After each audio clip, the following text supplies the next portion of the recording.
Yüce dağ başında yanar bir ışık.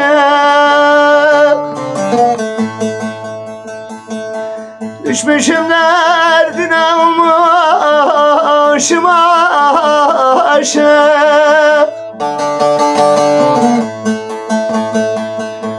Öyle bir yar sevdim zülfe dolaşık. Dividim kalemim yazarım. Böyle bir yarının derdi var bende, yar bende, can bende.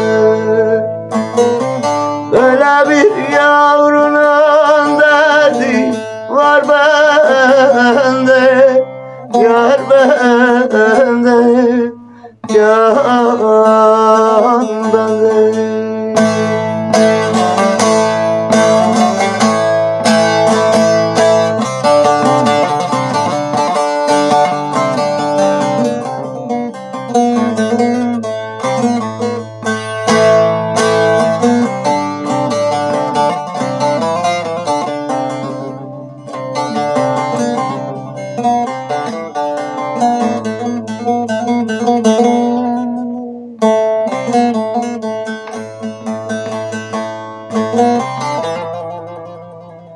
Yüce dağ başından indiremedim.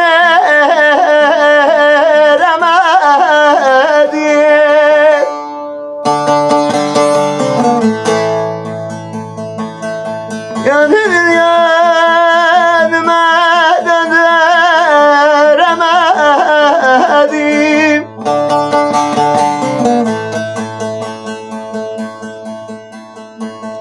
Bir güzelin aklın kandıramadım.